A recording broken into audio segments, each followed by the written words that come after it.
Hey, hey, hey, hey. I'm here. I'm your nosy neighbor lady. It's your nosy neighbor lady show.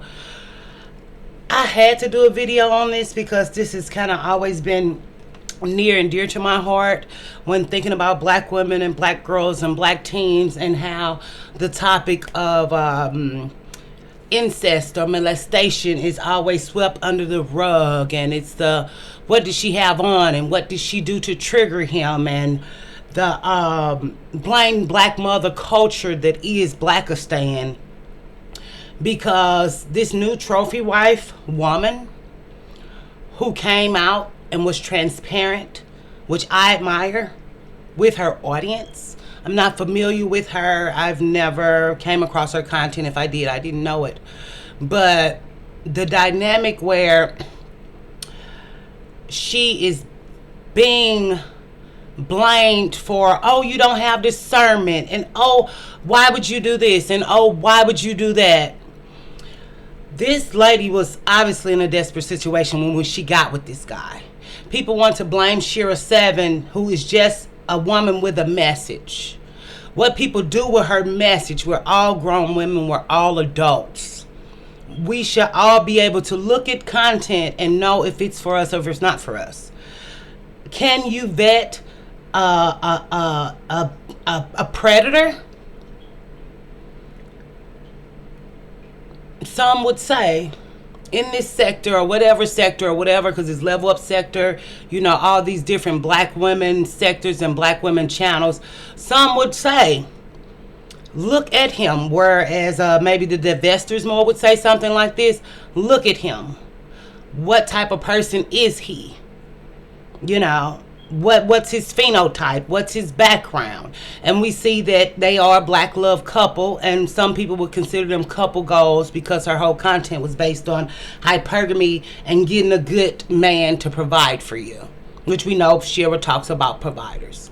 But like Shera said in her message, after the sprinkle is gone, did you listen to me talking about not having anybody around your kids?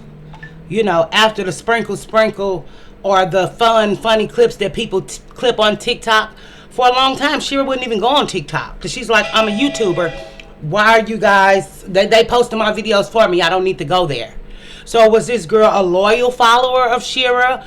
Like Shera said, oh, did you watch me on YouTube, girl? Or did you just see the clips on TikTok and Instagram and follow them? But should a creator be held responsible for people's personal lives?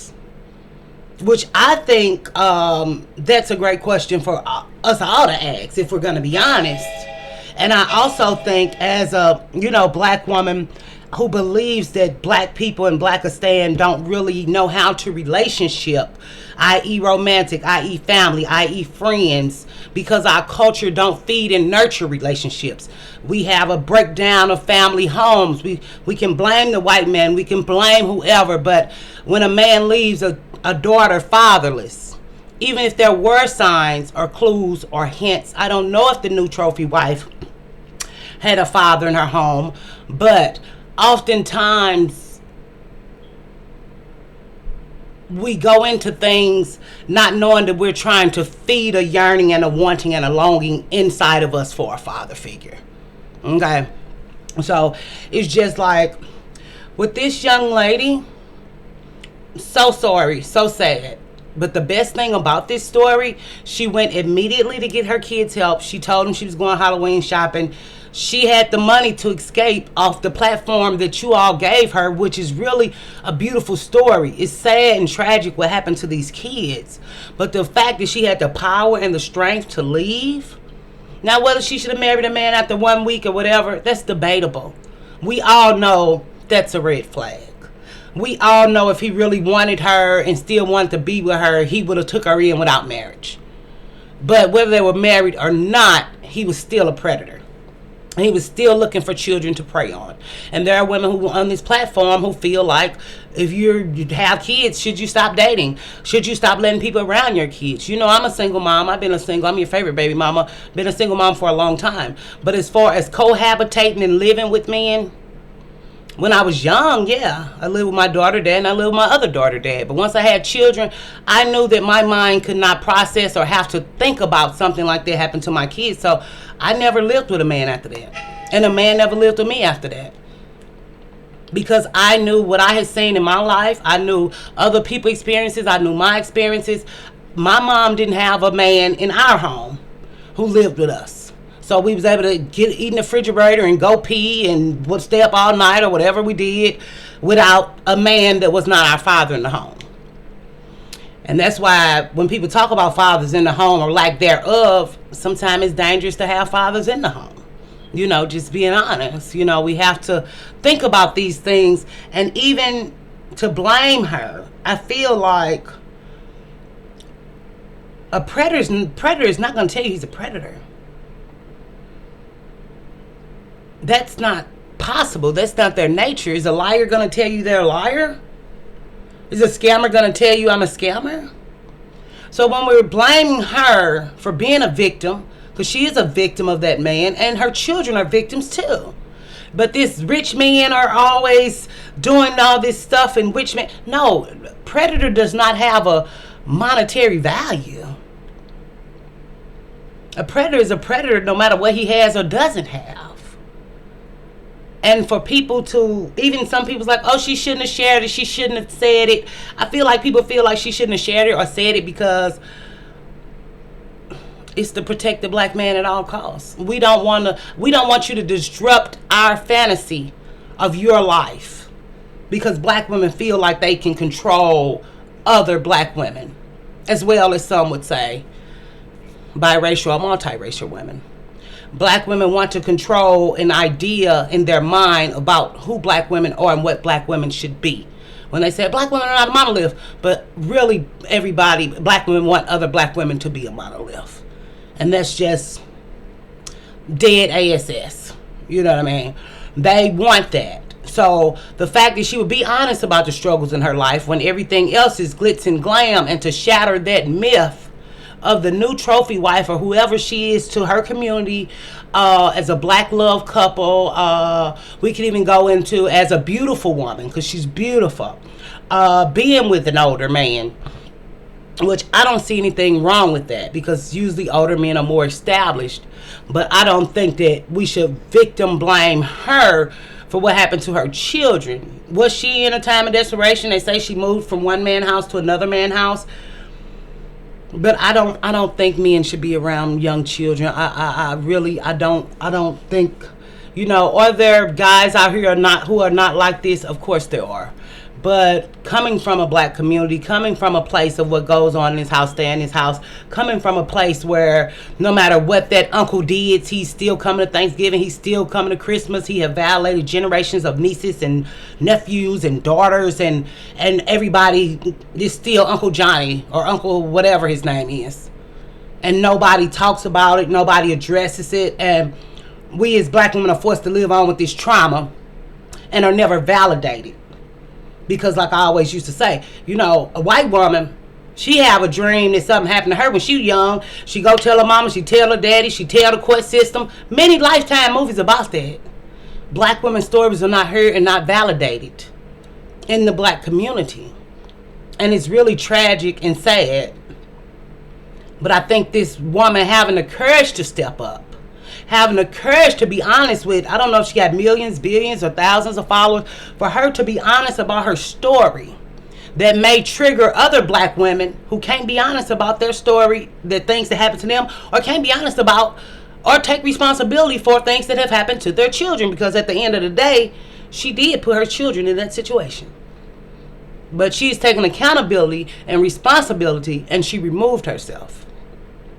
So I think that this woman is brave. I see bravery. I see strength. You know, I don't feel like she knew. And people are like, what are the signs? What are the signs? Some would say the signs was that he was a certain type of man that looks like me. So, I'm not saying that other races of people don't do X, Y, Z. Of course not. But we know in the black community, these things are silenced. These things are not talked about. These things are a shock to the system because you're not supposed to say anything. You're supposed to grin and bear it.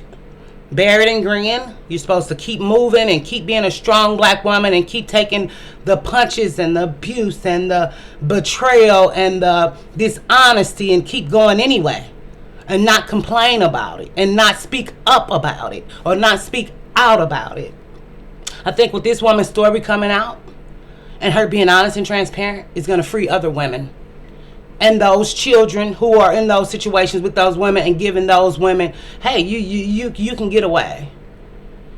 But oftentimes, children who have mothers, who have many boyfriends or many men in and out their homes, sometimes these are family members. It's just true.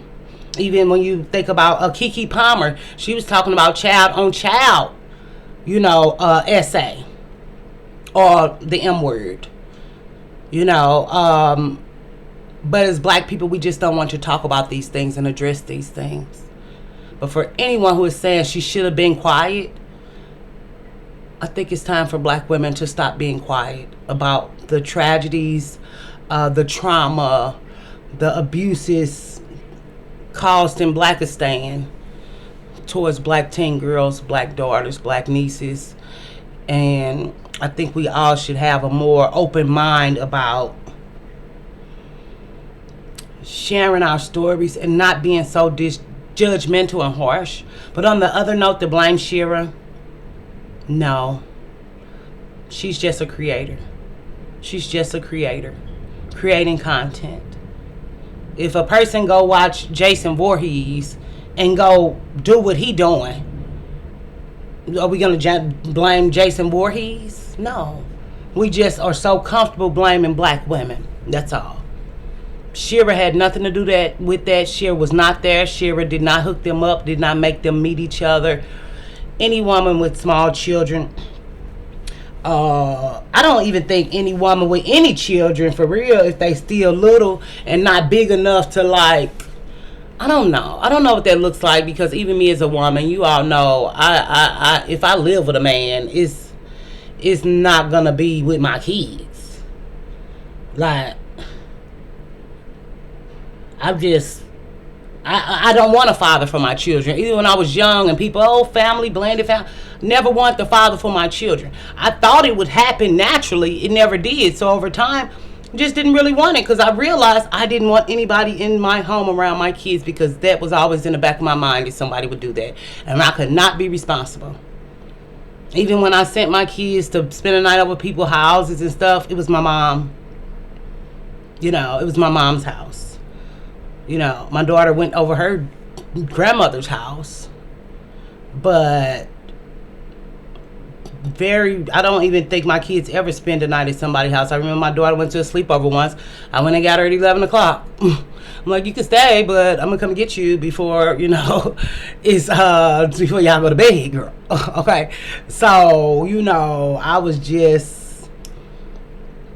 kind of, I just always been apprehensive about that, period. But I think that a woman naturally wants a father for her kids, but just in this new world, I don't think that women should have people around their children.